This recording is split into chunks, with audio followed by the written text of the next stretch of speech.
सबको नमस्कार। आज मैं बहुत खुश हूँ, पंजाब के लोगों के लिए खुश हूँ, देश के लोगों के लिए खुश हूँ। पंजाब के मुख्यमंत्री भगवंत मान जी ने आज बहुत शानदार ऐलान किया इस देश के गरीबों के लिए, पंजाब के गरीबों के लिए, और मैं समझता हूँ कि पूरे देश पे आने वाले समय में इसका असर पड़ेगा। भगवंत मान जी ने ऐलान किया है कि पंजाब में गरीबों का राशन उनके घर घर तक पहुंचाया जाएगा। Door step delivery of ration, घर घर राशन योजना। अभी आज़ादी के 75 साल बाद भी एक गरीब आदमी को अपना गेहूं चावल महीने का जो राशन होता है, जो सरकार देती है, वो राशन लेने के लिए लंबी लंबी लाइनों में लगना पड़ता है, छुट्टी लेनी पड़ती है, ढेरों तकलीफ़ें उठानी पड़ती है। आज ज़माना ये आ गया कि एक फ़ोन करो और फ़ोन के ऊपर ऑर्डर करो और पिज़्ज़ा आपके घर आ जाता है, सारा सामान आपके घर आ जाता है, लेकिन राशन लेने के लिए एक गरीब आदमी को लंबी लंबी लाइनों में लगना पड़ता है। तो घर घर राशन योजना के तहत लोगों का गेहूं या आटा या दाल जो भी है, चावल, वो अच्छी सी पैकिंग करके, बोरी में पैकिंग करके आपके घर का जितना भी बनता है वो आपके घर में सरकार हर महीने आपके घर में दे के आएगी।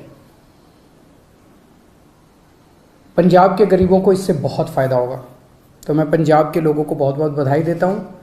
मैं समझता हूँ ये जल्दी लागू होगा, आज ऐलान किया गया है। दिल्ली में पिछले 4 साल से हम लोग इस योजना को, door step delivery of ration की योजना को लागू करने के लिए बहुत संघर्ष कर रहे हैं। सब कुछ हो चुका था, हमने सारा काम कर लिया था।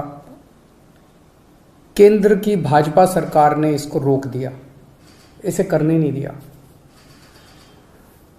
ये सही नहीं है, लेकिन अंग्रेजी में एक कहावत है, you cannot stop the idea whose time has come. जिस आइडिया का समय आ चुका है उसको कोई नहीं रोक सकता, उसको कोई ताकत नहीं रोक सकती, फिर उसके पीछे कुदरत लग जाती है। अब इसका आइडिया आ चुका है, इसका समय आ चुका है, तो ये तो लागू होगा। दिल्ली में नहीं लागू करने दिया, कोई बात नहीं, पंजाब में लागू करेंगे। पंजाब में लागू होगा, सारा देश देखेगा, सारे देश के लोग इसकी मांग करेंगे, पूरे देश में लागू होगा। जैसे आज मोहल्ला क्लिनिक दिल्ली में बने, पूरे देश में बन रहे हैं। दिल्ली के अंदर जो जो चीज़ें लागू कर रहे हैं, पूरे देश में लागू होती जा रही हैं। पिछले कुछ वर्षों में आप लोगों ने सबने देखा कि किस तरह से दिल्ली के लोगों के कामों को रोका गया, किस तरह से हम मोहल्ला क्लिनिक बनाना चाहते थे, मोहल्ला क्लिनिक को 2 साल तक रोक लिया, लेकिन फिर बनाए हम लोगों ने।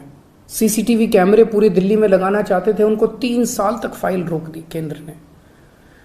स्कूल बनाना चाहते हैं, उनको रोका जाता है। अस्पताल बनाना चाहते हैं, उनको रोकने की कोशिश की जाती है। पिछले 75 साल से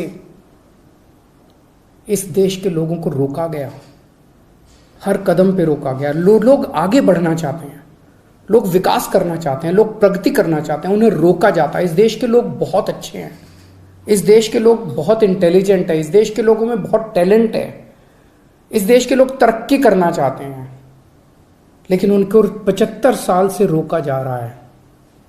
लेकिन अब लोग रुकने वाले नहीं हैं, अब लोगों ने ठान लिया, अब लोग खड़े हो गए हैं।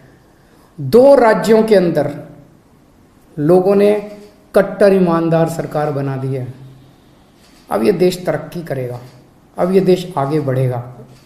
मैं उन सब लोगों को कहना चाहता हूँ, सभी ताकतों को कहना चाहता हूँ जो इस देश को रोकने की कोशिश कर रहे हैं, कि आप जो मर्जी कर लीजिए, अब ये देश रुकने वाला नहीं है। नमस्कार।